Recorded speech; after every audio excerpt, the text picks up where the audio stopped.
Hello, this is Daryl here, sending love as always. Thank you for tuning in. I just want to say if you like this interview, you can check our website for companion workbooks, action guides, tools, checklists, templates, and show notes with links for everything mentioned on the call. Just visit bestbusinesscoach.ca. That's best, B-E-S-T, businesscoach.ca. Enjoy. Hi, I'm Daryl Urbanski, and welcome to the Best Business Podcast. My mission is to help create 200 new multi-millionaire business owners. How? You'll do better when you know better. In my interviews, you'll hear from self-made millionaires, seven-figure business owners, authors, and world-class experts sharing how they did it so you can too, without experiencing the same obstacles they did. Now, if you like this interview, please share it with a friend you think will benefit. They'll appreciate it, and I will as well. You can also connect with me on social media. Look for Daryl Urbanski, D-A-R-Y-L, Urban Ski, U-R-B-A-N-S-K-I, and add me so we can be friends. Now sit back, relax, and enjoy what I've prepared for you right here, right now. Hello, everyone, and thank you for joining us. My name is Daryl Urbanski, your host as always, and today we have a very special guest. He's one of the most respected spiritual leaders, life coaches, and life coach trainers in all of Japan. His teachings have transformed the lives of millions of people in the East, and now he is bringing his wisdom to the Western world. I'm talking about my good friend Kaz Iso. Kaz blends Zen philosophy together with a higher self-awareness, melting them into a powerful business perspectives and personal strategies to fully awaken your mind, heart, and soul. He's also used these very same strategies to build his own multi-million-dollar business, generating millions of dollars by changing and improving the lives of millions of people.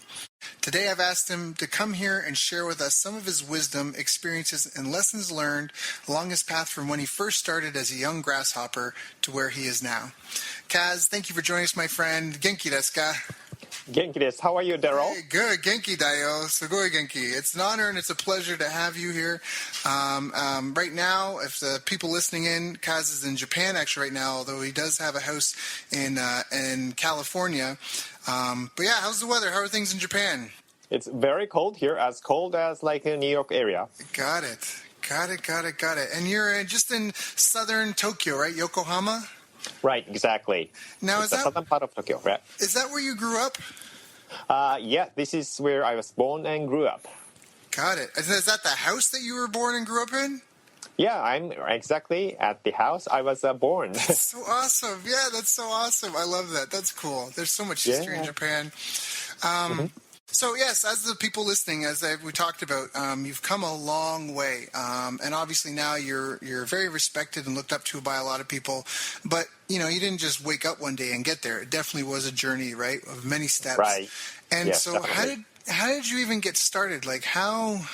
Yeah, for the people listening, like what even got you into running your own business? Do you come from an entrepreneurial family? Yeah. Sure. Yeah, let me say, yes, my dad started his own business when I was in junior high school. So, yeah, I could say that I'm from an entrepreneurial family, even though my career started at Sony. So I was in the sales and marketing division, and after working for Sony Japan for 5 years, they assigned me or transferred me to Sony America. And I was in the product development or product marketing team and everything. But the last job that I had was the director for e-commerce at SonyStyle.com. I was one of the founding members of the project, and the team of just four people grew from 4 to a group of 100 in 6-month period when the company decided to make the big investment. So it was a great experience that I had, and the last thing that I did was to increase the sales of over 800 audiovisual products, 700% in 6-month period. Whoa, that's quite the feather in your cap. That's got it. So you're no stranger to the sales and marketing game, I guess. Right.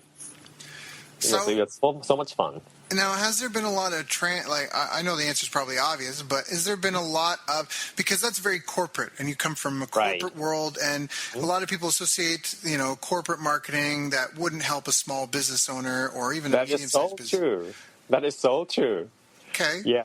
So when I started my business, and then since I had 7 samurai working for me, they knew how to do everything. So I was spoiled. When I want the domain taken on anything, I knew who to talk to, but I didn't know how to do that. So the first thing that I had to struggle is, okay, where do I go for this stuff and that stuff? Right. So I almost felt helpless in my first year. Wow. And I realized how little I knew. So there was a lot of struggle. First year, very tough. And what's interesting is that I started out selling a dietary supplement in my first year. Really? And sold a lot of them. Then after 1 year, the relation with the manufacturer didn't go well. The company itself was known for multi-level marketing. But what I did was focus on resale on the web, did a campaign to reach millions of people by email marketing and say, you can get the stuff with discount without being a distributor, and we will give you free shipping, kind of approach. And they didn't like that, and they showed that, and they started to suspend me. So I was starting to sell about $47,000 in 12-month period. Wow. I mean, that was the monthly sales that I reached after 12 months. And then they started to shut me down and everything. Then I started to think, what do I do? It felt like the door was closing on me. But what's interesting is when a door is closing, there's always a door opening. And in my case, it was just one phone call from my accountant. He called me and said, you are the only client that is making a lot of sales online. And he has other client who just started business online, and it's not going very well. So he asked if I could speak to him. And I said, sure, why not? I spoke to the guy. And the guy was a human resource company executive. And he started the company probably doing something similar to Monster.com. And to make long story short, he was getting ripped off. He paid over $20,000 initial investment. He was paying over $7,000 to $8,000 every day to this marketing agency. And when I heard what was going on, I felt he was getting ripped off. So I told him, there's a better way. Here's what you can do, ABC. Then he liked it and he appreciated it. And then I realized, all the stuff that I took for granted, all the stuff that my team back in Sony know, may be something that not a lot of people are familiar with. So I thought of doing consulting business. I initially thought of doing the consulting business in US since that's the market I was familiar with at the time. Right. Then, when I did the research, I realized the entrepreneur wave was hot in Japan at the time. When something gets hot in Japan, it gets hot. Yeah. Japan, it's a small country. So I realized, this is a good opportunity. Then I also realized it's a good opportunity for me to go to Japan and enjoy authentic sushi and noodle and on business. Right. And also get to see family and everything. So I thought, okay, this may be a good chance for me to jump into the market. Then all the struggle that I had in my first year, taking the domains or, finding how to be on top of the search engine kind of thing, that really helped when I started my consulting business in Japan. Because the first thing that I did was start selling the PDF. And the title of that is, Here is Everything You Need to Know to Make Money Online. And I created 240 pages of document about how to run the business online. Right. Sold that for $240 at the time. Was able to make $100,000 in first 6 months, so it was a good start. Wow, yeah. Most people would say, especially compared to the struggle of the year before, right? Right, exactly. And another benefit was I was completely independent because I was not selling somebody else's product. And since the PDF doesn't cost me anything except the time that I spent. So the gross margin over 95%, that was a good deal. Yeah, and your accountant now must have been calling you, be like, what are you selling? Is this a legal business? Because he never sees margins like that anywhere. Right, so true. So that, information products was really good in terms of not have to buy anything from anybody, and the gross margin is so high, and you can start, creating new one anytime. So then I started to go to Japan to do a business seminar. So I make money that way, and then make the DVD out of that, and come back to US and then sell them online. So it was a good business that was starting in Japan, and I quickly built a list of 20,000 people doing the internet marketing consultant business. The position that I had was I was able to make money in the corporate environment and small business environment, and in US and in Japan. And US is the top runner in terms of internet marketing. Right. And I was able to tell them I live in US. I know what's going on in US, and I'm going to share with you everything that I know in Japanese. So you don't have to fly to US to go to some seminars or workshop, but you can just go to my seminar in Tokyo and hear everything you need to know in 3 hours kind of thing. Which is huge, especially because there's a lot of, Japanese people are very, very shy, first of all. And also just the fact that you're taking the translation out of it for them. That opens you up to a whole new market. And even people that maybe would be concerned, because I lived in Japan for 3 years, and a lot of that, I was teaching English, and so that's a huge thing for a lot of people. But comprehension, most people still don't speak English well enough to go to a seminar, right? They wouldn't be able to go and listen and understand all the different. So that was a huge value add for you, for sure. Right. Yeah. They don't have to pay for the airfare and everything either. So. Right. Save them a lot of time and money. And Tokyo is just a quick ride on the Shinkansen, and then exactly. Just, nice. Yeah. Very smart. It worked out very good. Very then something interesting happened. I was doing a personal session too, personal consulting, phone or Skype session, and there are 2 different clients. They had similar level of experiences. They both had a $2,000 of sales online at the time, and they asked for my consulting, so I took them on. And then one guy who was running a flower shop, and he started this flower online store.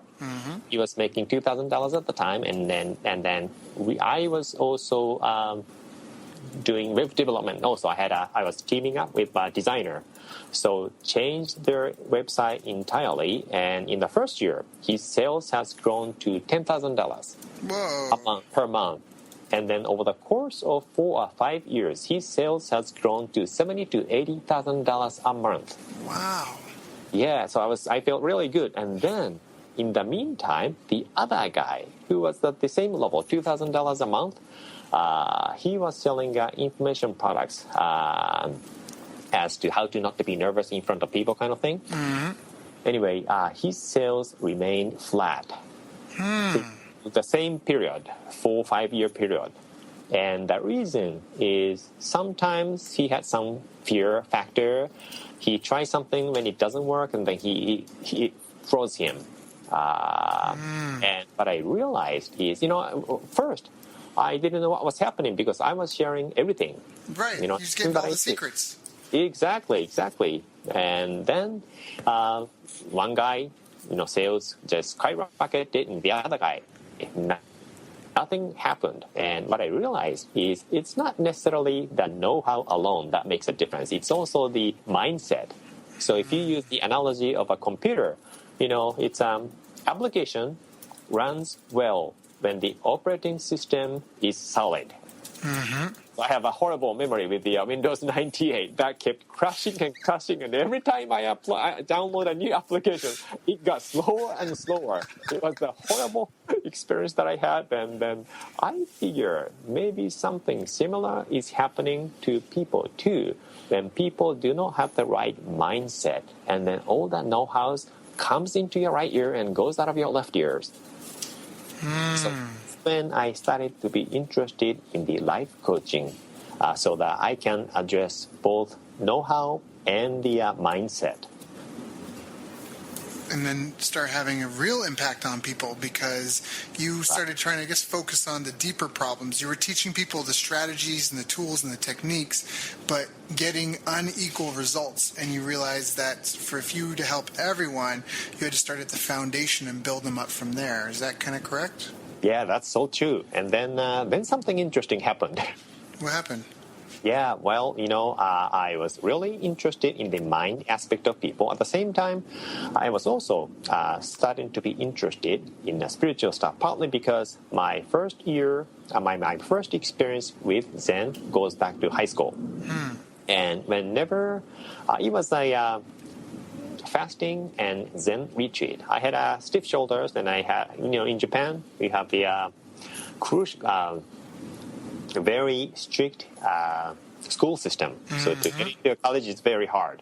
And everybody studies over 10, 12 hours every day when you're a senior at high school just to get into college. And it's just one big exam make the difference. And I was studying, but I couldn't, sit in the desk for a long time, partly because of the stiff shoulders. So I decided to see an acupuncturist, and he suggested, okay, it's not just about shoulders. You need a whole body transformation. So I decided to sign up to this Zen and fasting retreat. The deal was to drink a gallon of water every day and not to eat anything at all. But along with that came the Zen meditation every single day.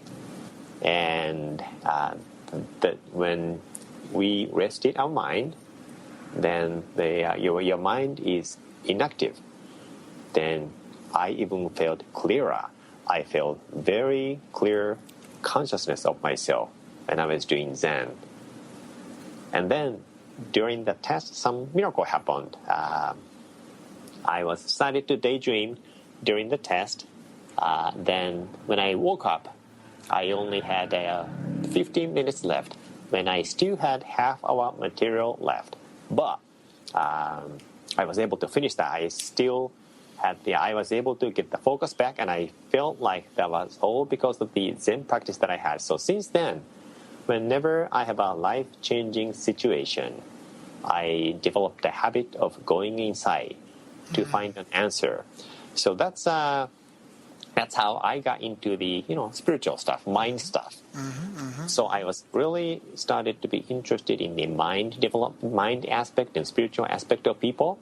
However, every time I talked about the spiritual stuff in my newsletter, some people complained and some people unsubscribed and said, I signed up to your newsletter to listen to the Yahoo and Google and internet marketing stuff, how to increase the sales. I'm not interested in the spiritual bullshit. Right. So that was hurting because, this 20,000 people is the biggest asset that I had. I was making all that revenue out of the list. And if I send something that make people unsubscribe, and what's the purpose? At the same time, people say that you need to listen to your heart to decide which way to go, because your intuition, intuition can pull from more resources. You actually never know all the contributing factors. It's actually impossible for your brain to compute all the factors that could apply to every situation. Yeah. Exactly. So I knew that theory. At the same time, I had this fear factor. If I go into the spiritual stuff, and then I may lose all the subscribers and, existing customers. So I was kind of struggling for as long as 2 years, going back and forth. Should I switch or should I not? In the meantime, since I was kind of losing passion for this internet marketing stuff at the time, and I started introducing new products. So sales was starting to go down, and I spent a lot of time, going inside or reading a lot of spiritual books. And I was very excited to be, going after a lot of spiritual stuff. And then I don't know if it's good to talk about. I'm going to talk about it anyway, and then you can delete this later if that's appropriate. Sure. That's fine. One day, okay. One day I had a spiritual experience. Okay. What happened was we went to bed and somebody touched me. It's not somebody in this world, but it's some energy. And I never had experiences like that, so I didn't know how to react. But anyway, when I woke up, when I opened up my eyes, and I felt something. And then that something, or the energy, entered my body. And that stuff kind of moved my body to, and I'm not going to go into further details, but to make long story short, that experience kind of woke me up. I felt like that was the nudge from the universe to just make a damn decision. So that's what I did. Okay, I know that on my soul level, what I am interested is the spiritual stuff, people's mindset stuff, instead of just the know-how. I like the know-how, but knowing, like I said, know-how really works when the mindset is solid. So I wanted to talk about the whole aspect of people and decided to make the switch. And I didn't know how to do that, even though I made a decision to go in the path. And then a week or two later, when I was taking a morning walk, I received an inspiration. I received a keyword that says life optimization consulting. And at that moment, I kind of knew, I can create a business out of that. And next 3 to 5 days, I probably wrote 50 pages of document to go into the homepage and made the complete change to the homepage to go from internet marketing consultant to be a spiritual life coach. Made a big change. And I was thinking, okay, probably I'm going to lose all the 20,000 subscribers. And what do I do? But what I found interesting is something unexpected happened. The list grew from 20,000 people to 40,000 people in first 18-month period. And the sales quadrupled. Whoa. Yeah, and I found that so interesting. You say that if you go for something you have passion for, and things will just go well. And I heard that story over and over, and I was teaching that to my clients too. But, I had this fear factor and everything. But when I switch, it was true. Exactly happened the way people say it was going to happen. Which is powerful. And then it leads you to do more fulfilling work, and you do better quality because it's something that you love, and it's just so much more fulfilling on every different level. Right. So I was surprised when I had the first spiritual workshop, and 100 people showed up for this $300 seminar, and then people loved hearing what I was sharing. And what I found was even though spiritual things was something not new, but what I found was that since I had the Zen experience, and I always had the habit of going inside and always found a way to receive inspiration. And I think I was doing that at the workshop too. When people ask a question, I quiet my mind. Something always pop up in my mind. I simply say that, and people loved it. So it seems like this is my path, and I kind of felt that on the deep part of my mind. So I really like that, transformation experience, and I also really like that new path. I'm taking notes, sorry, because you've dropped some great gems on the audience here. Just talking about the experience. So, there's many paths to get to the same destination.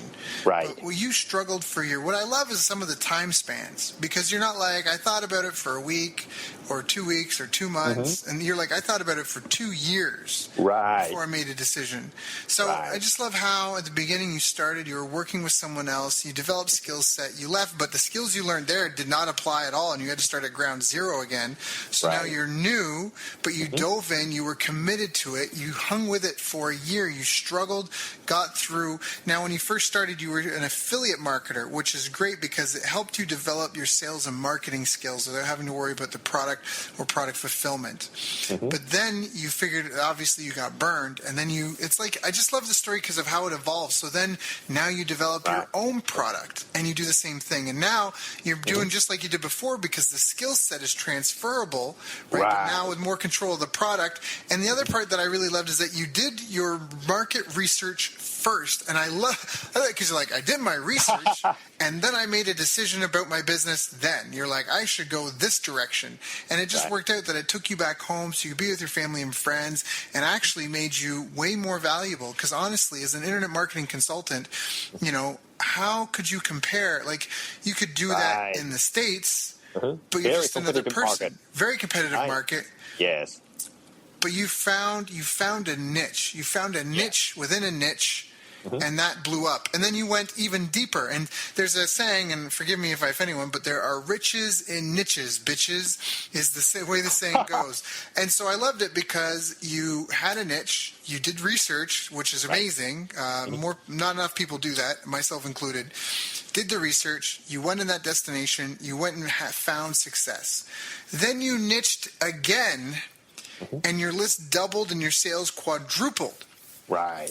I love that. And the whole time you were doing something you were passionate about. You were focused on, how do I help people more? How do I help them better?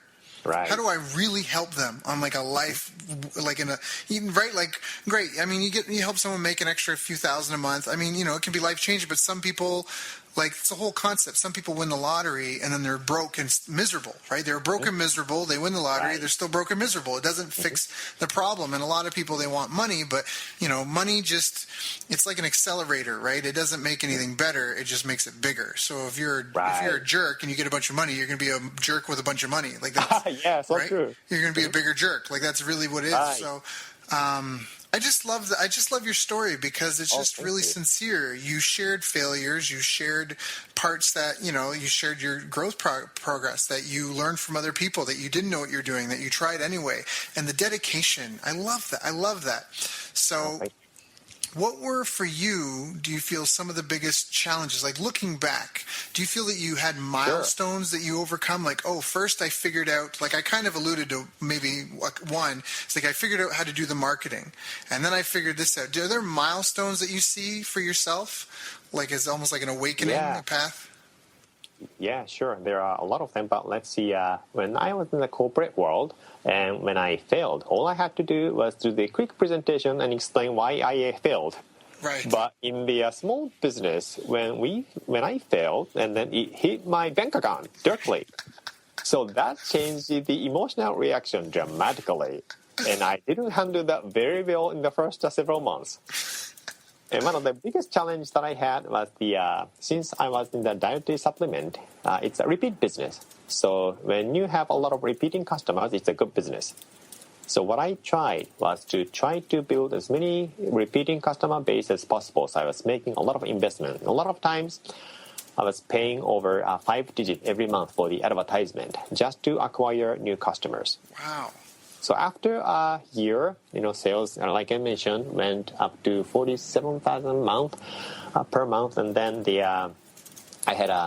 I think it was 25 to 3,000 customer base, I think, at the time, something like that. Then I had to throw that all away because of this relation with the supplier. So at the time I had some debt too.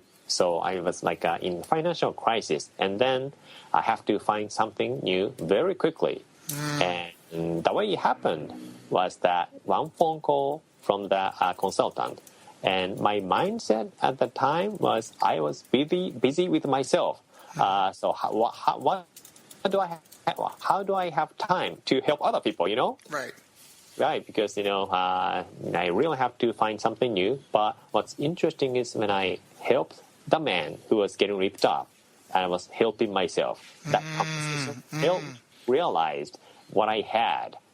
So through the process, what I realized is when there is a door closing, we are not here to be abandoned by God, if I use that expression.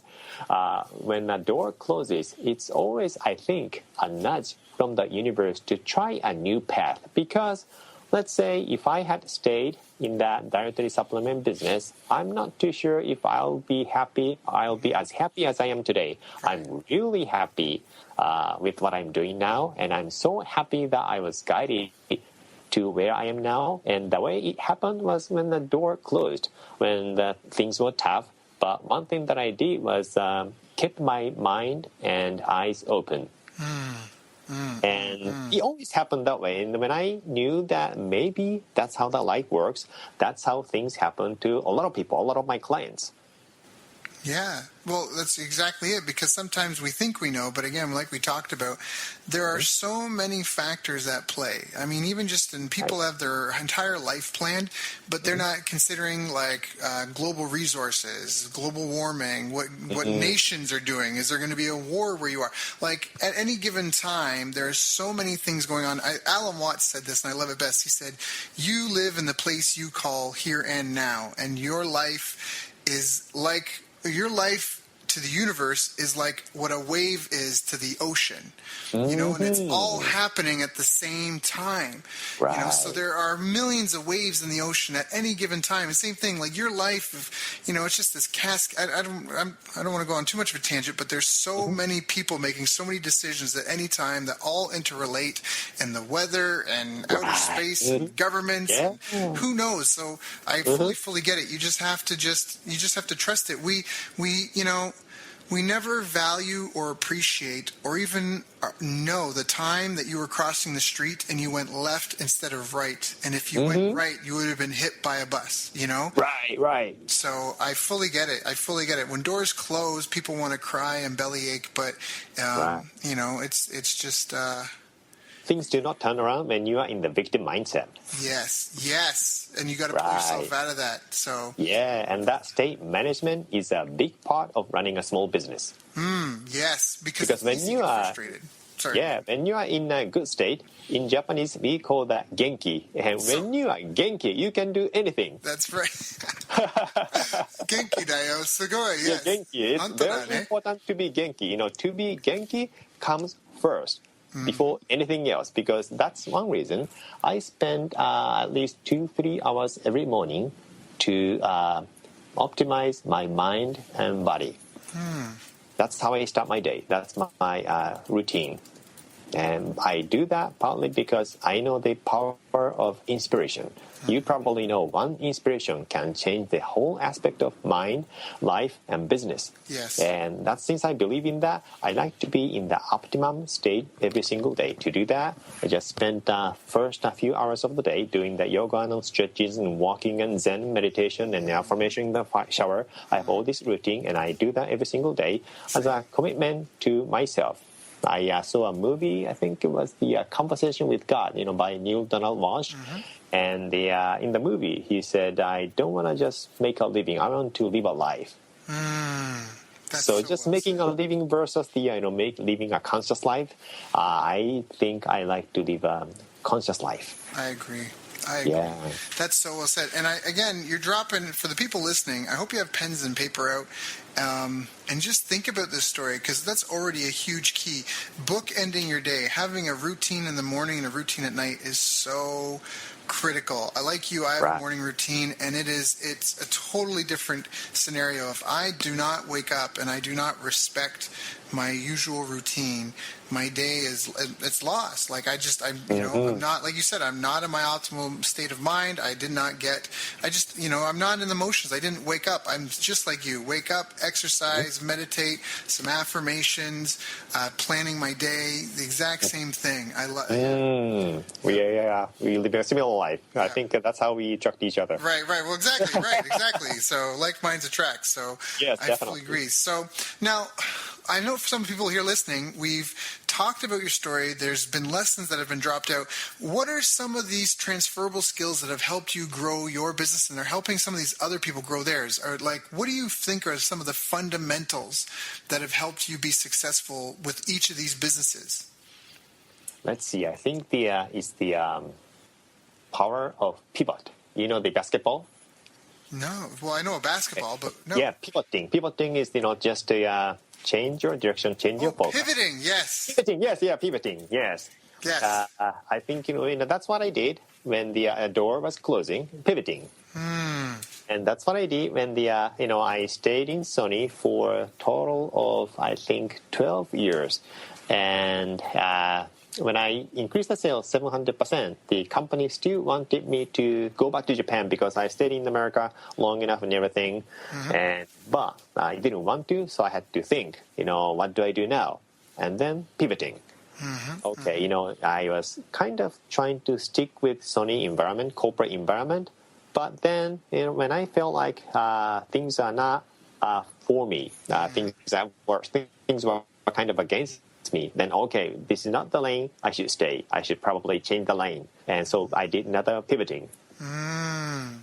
So when you sense that wind is blowing to a different direction, definitely do not resist, but instead surrendering will take you to a better place.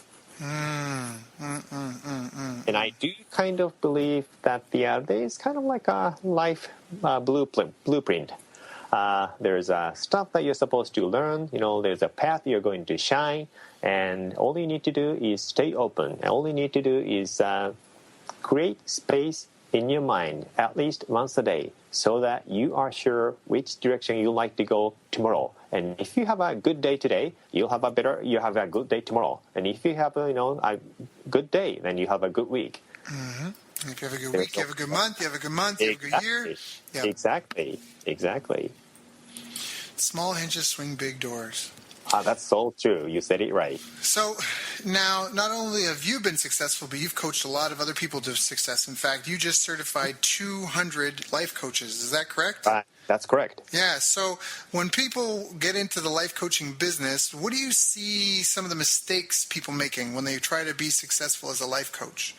What are some of the things that people seem to get, that they just don't understand, or, they focus too much on this, not enough on that? I see. Sure, it's a very good question. What I see in some of the coaches, especially in early stage of the business, is everybody does coaching for profession, and they do that to make money, right? And then some people do the life coaching to make money, to also empower them, but instead the life coaching is the business to empower other people. So when you empower your clients, every time, without fail, they will come back and their reputation spreads. And business is about giving something and returning money in return. And in the spiritual world, it's about giving energy, and that the amount and quality of energy that you send out is what you receive. So when you focus on the quality of your advice, quality of the energy that you spread, and even for you to be happy and genki makes a difference in clients' energy. And sometimes clients come back to you just because they feel good talking to you. And there are some coaches, whether conscious or not, do the coaching to empower themselves, to feel good about themselves, not about clients, but instead themselves. And sometimes ego drives the consulting. I am the big consultant, blah, blah, blah. It's about me and how great I am and what I have to share with the world. Exactly. But people sense that. So it's really good to focus on how to make their life better. When you are sincere, people feel it. And when people get the good mental state, when you feel good about themselves, when they are empowered and they know where to go back. So if someone's listening to this call and they go, Kaz, I've got good intent. I really do give my clients everything I can, but I'm just started out and I'm struggling. Right. What would you suggest? Sure. That's where I think know-how makes a difference. Even though know-how alone cannot produce the result, like we mentioned, you need a mindset and everything at the same time. If you have a right mindset, and if you don't have any know-how at all, then you might not go where you like to go.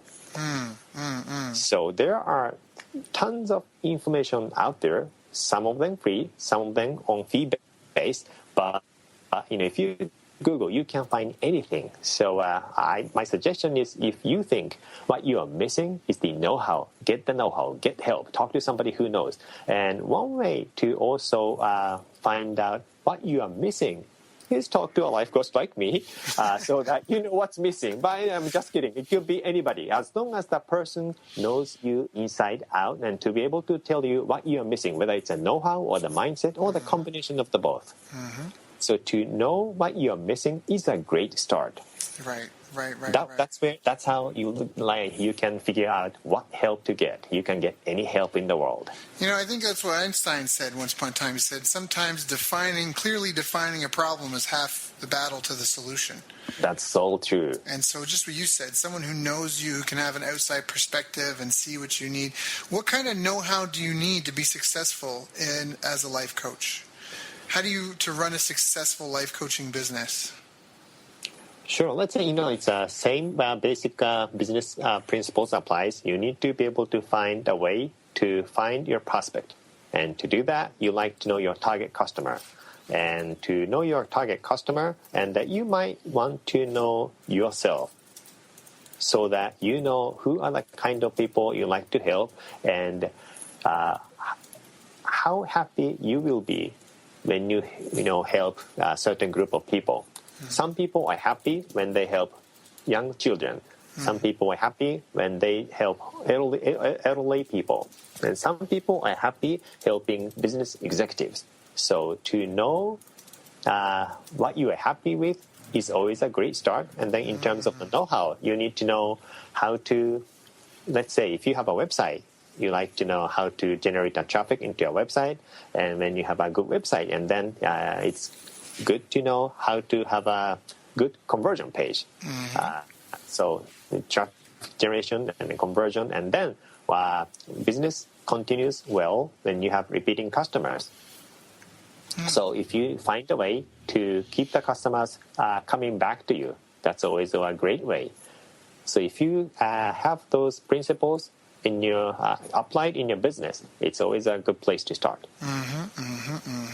That's a really important thing, turning one-off sales into repeat sales. That was another note that I made, that you invested in a recurring business when you got into the dietary supplement business.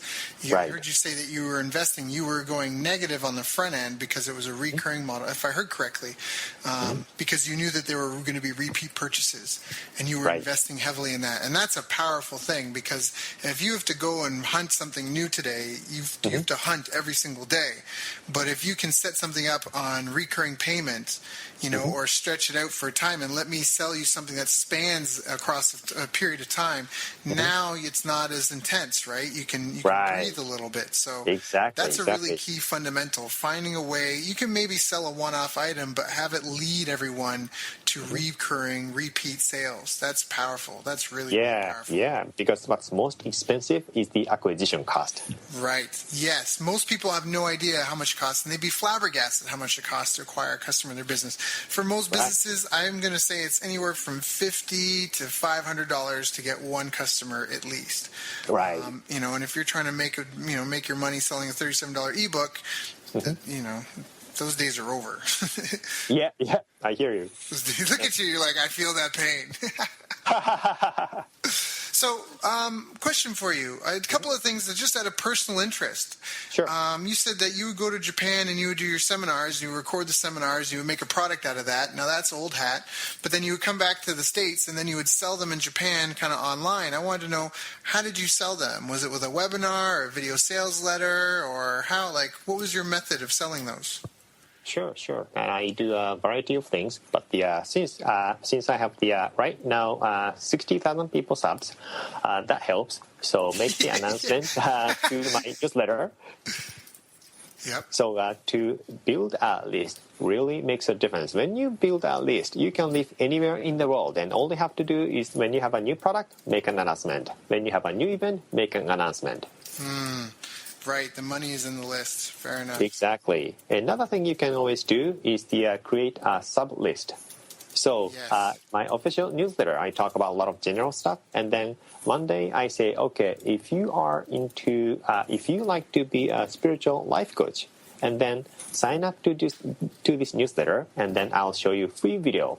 And so when people sign up, they are all interested in being a spiritual life coach. They want to be a spiritual business. So then we can focus more on that topic, and they get hotter and hotter. And sometimes they are ready to, last spring, we did a big launch for this, 200 people to sign up to this $10,000 program, 1-year program. So it was a big promotion that generated a little over $2 million in 2 weeks. And something like that happened when you do the sublisting properly.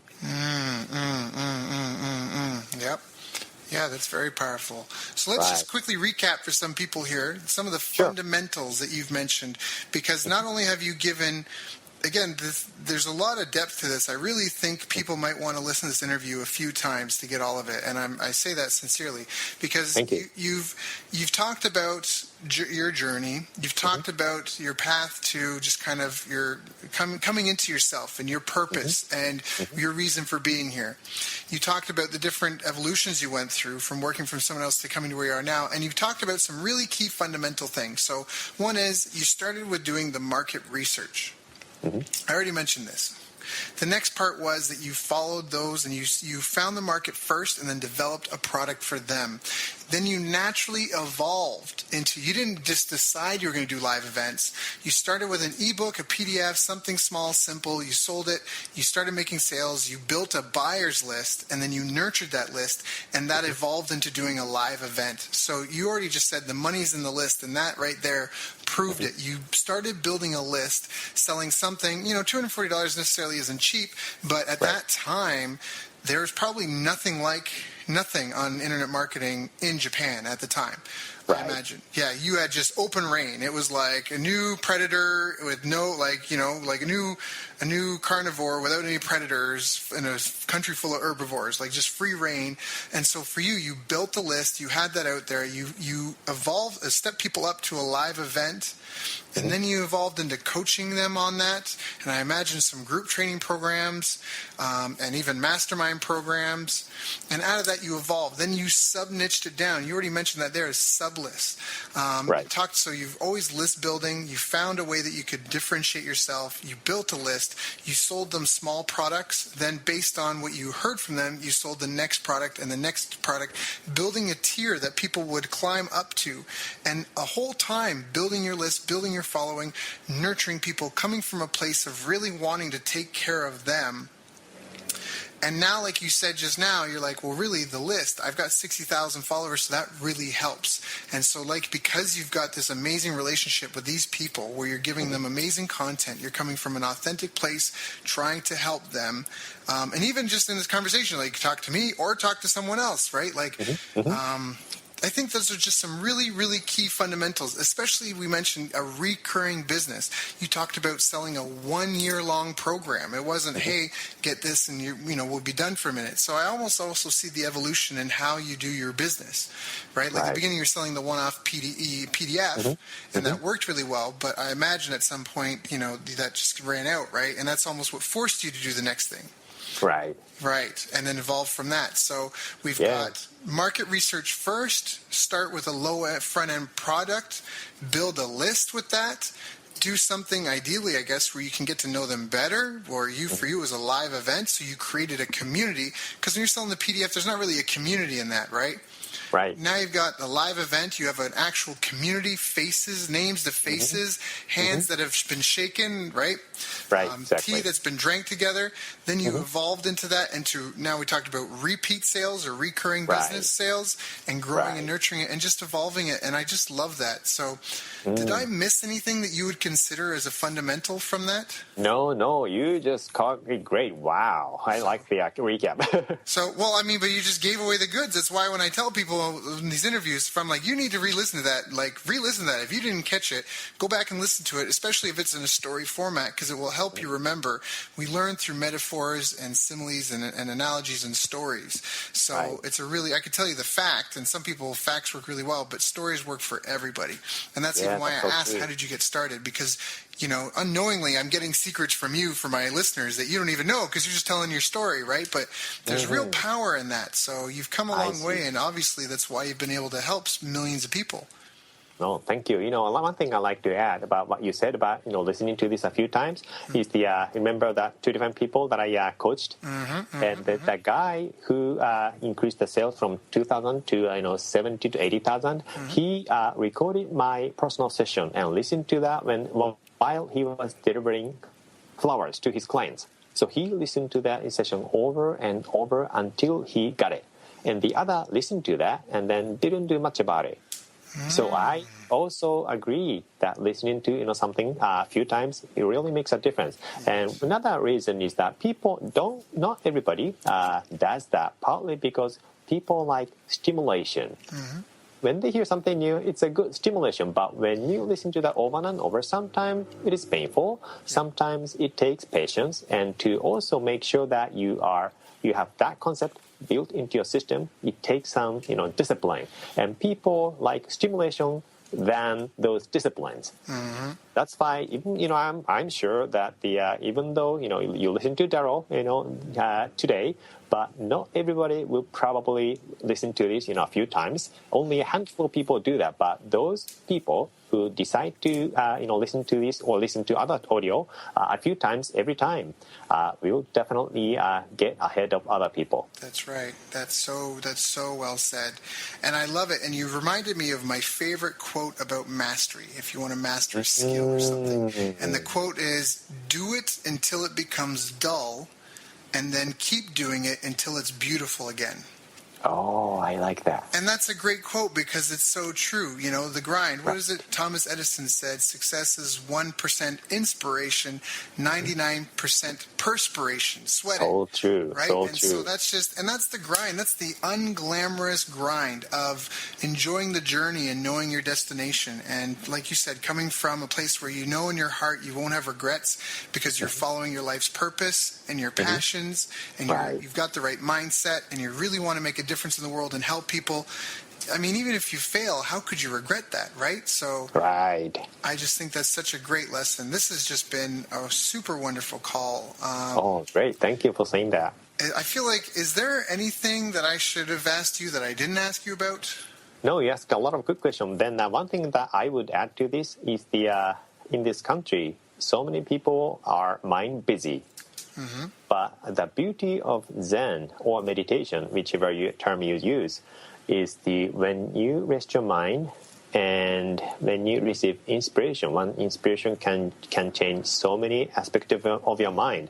And you may have heard this before, but a lot of people still choose to keep their mind busy instead of doing this, Zen or resting your mind. But once you master how to control your mind, emotion, a mental state, and then you can really achieve a lot of things. And one reason doing Zen or emptying your mind is difficult is because you have been trained to keep your mind busy throughout school days and throughout your career.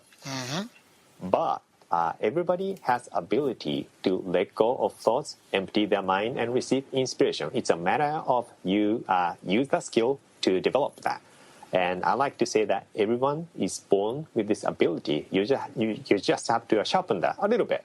And just by investing 5 to 10 minutes every day to either develop your intuition or rest your mind and to receive the direction for your life. I call that life GPS. When you activate your life navigation inside of you, it's great to know which path you will shine most. Very well So said. that's what I will add to this. Yeah, that's so well said. And it's just simple practices, simple disciplines practiced a few times a day, compounded over time, right? Every day develops into a strong week, develops into a strong month, strong quarter, strong half year, strong year, strong century, strong life. Very well said. Right. So, Kaz, if people here listening to this have really resonated with this message, they know who you are, they like what you're about, they want to get in touch with you, they want to learn more, what is a good way for them to get in touch with you? Sure. Right now, I'm bringing my business to US. So if you go to kaziso.com, and then you can get your free Zen kit if you like. And I received multiple messages from the universe, I would say, to bring my business to US. I'm bringing my business to US this year. So if you are interested to learn more about how to get the most out of your life, or reset your mind to get the inspiration that you need, or to connect with your inner self, I think Zen is a great way. And then I think one of my strengths might be to have the balance between left brain and right brain, mind and feeling. So I have been in the real business world. At the same time, I have been doing Zen for 30 years now. So I think they both work very well. Zen is not a method to escape the reality, but instead, Zen is a way to get the most out of your life, living a conscious life to get the most out of yourself. So if you are interested in that topic, this Zen might be the path for you. That's so well said. So the website is kaziso.com. That's true. KazIso.com. You can also probably look him up on social media. You'll probably find him on every outlet. He's a great guy. Highly recommend it. If you have any interest in Zen, I fully endorse everything Kaz has to share with you. And it's just an honor and a pleasure to have had you here on the show. I know the listeners will benefit immensely, and I really do hope those in need listen to this interview a few times as well. Just thank you so much. I really hope you enjoy the rest of your stay in Japan before you come back, and I wish you and your father and the rest of your family just a wonderful, wonderful rest of the year. And just thank you again for your time. I really, really, really appreciate it. Thank you, Daryl. I really enjoyed this time. I'm a good friend, and also really enjoyed this business and life conversation with you. Let's do this very often. It's a plan. All right. Yes.